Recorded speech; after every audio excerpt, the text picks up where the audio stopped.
Module 7, Personal Protective Equipment. Protecting employees from workplace hazards.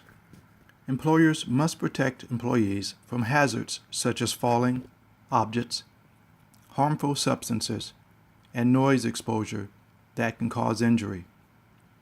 Employers must use all feasible engineering and work practice controls to eliminate and reduce hazards. Use personal protective equipment, PPE, if the controls don't eliminate the hazard.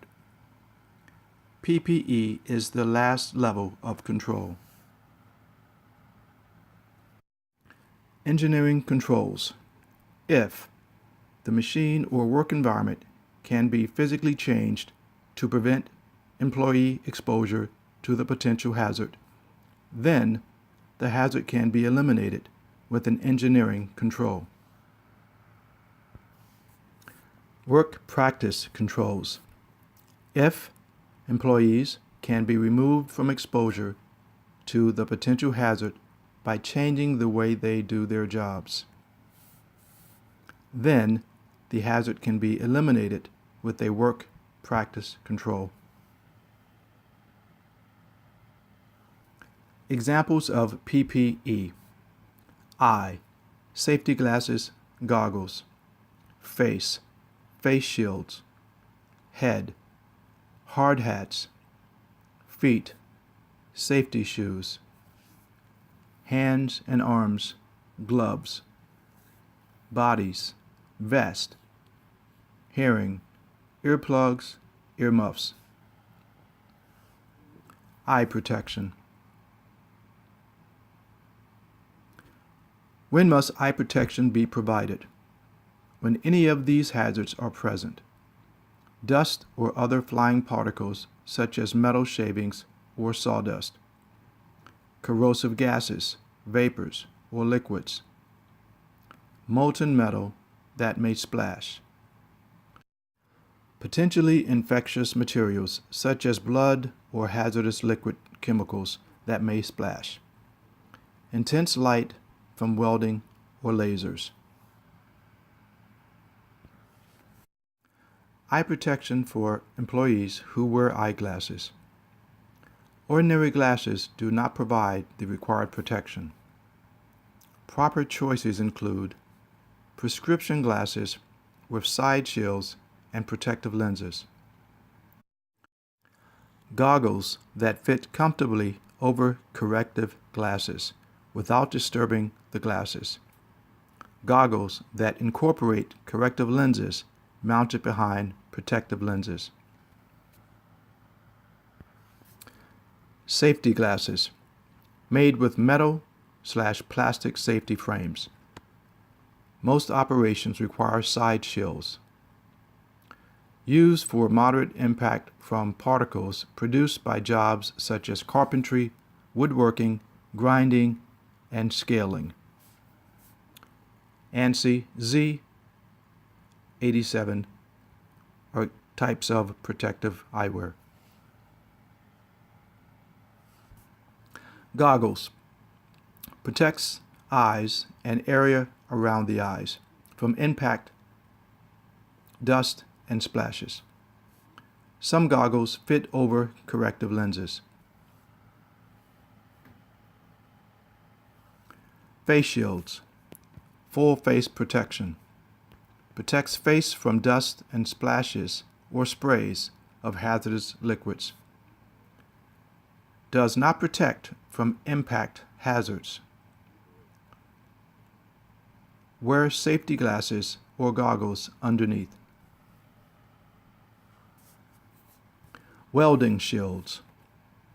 Protects eyes against burns from radiant light. Protects face and eyes from flying sparks, metal spatter, and slag chips produced during welding, brazing, soldering, or cutting. Head protection. Causes of head injuries: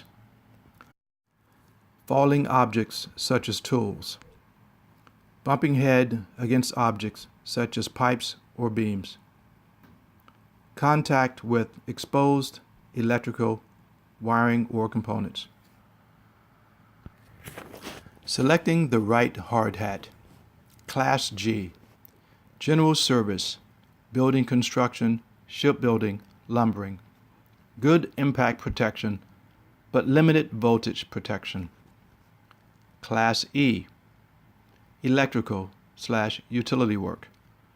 Protects against falling objects and high voltage shock and burns. Class C. Designed for comfort, offers limited protection. Protects against bumps from fixed objects, but does not protect against falling objects or electrical shock. Hats off test. We agree that if you are the type of individual whose head meets the standards for protection, you don't need a hard hat.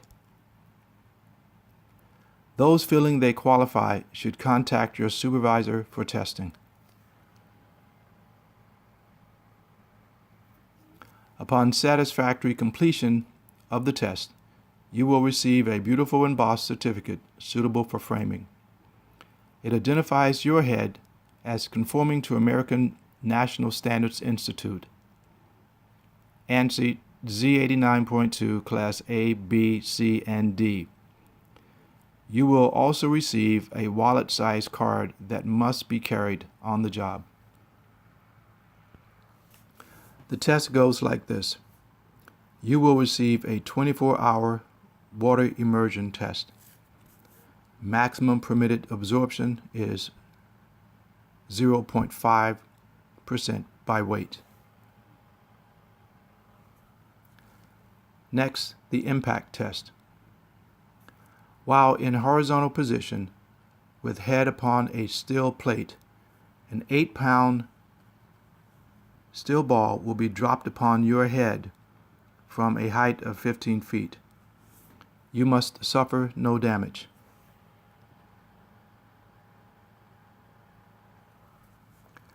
Your head will then be subjected to a variety of acid, solvents, and oils. Once again, you may suffer no damage. 4. A propane torch will be used to determine if your head is fire resistant. If only slow burning, you will receive an A or a B rating. If holes appear in your head, a C or D rating will be given. In the final test, your head must sustain 2200 volts AC 60 Hertz for 3 minutes, with the leakage current not exceeding 9 milliamperes. All tests must be conducted at a variety of temperatures ranging from -20 to 140 degrees Fahrenheit. If you feel you cannot qualify, don't despair.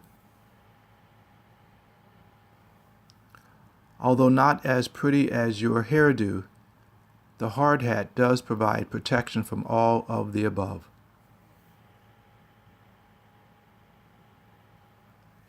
Foot protection. When must foot protection be provided?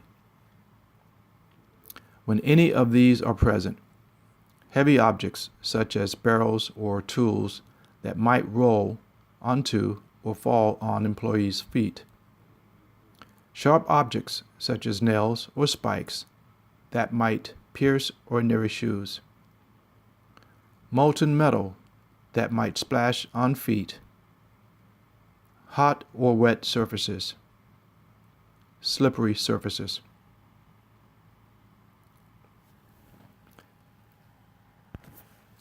Safety shoes.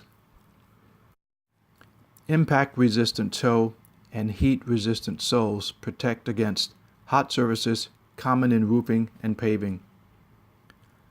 Some have metal insoles to protect against puncture wounds. may be electrically conductive for use in explosive atmospheres, or non-conductive to protect from workplace electrical hazards. Hand protection.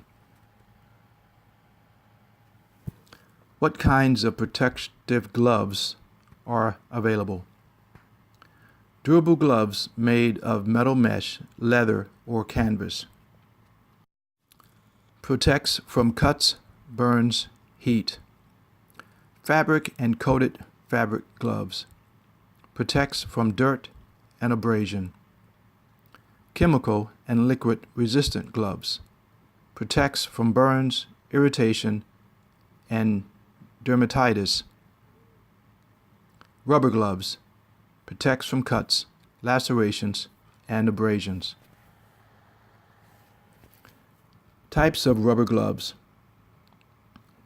Nitrile protects against solvents, harsh chemicals, fats, and petroleum products, and also provides excellent resistance to cuts and abrasions.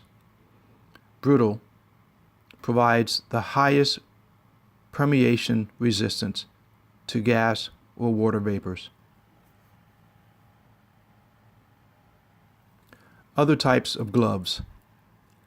Kevlar protects against cuts, splashes, and abrasions.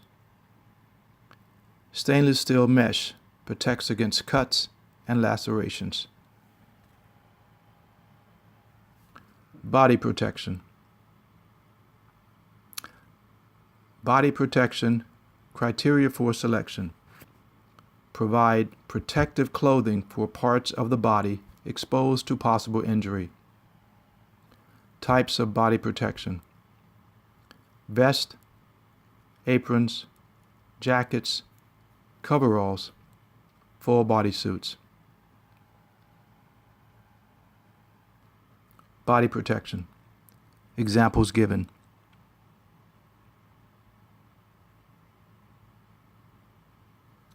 Hearing protection. Please study the slide.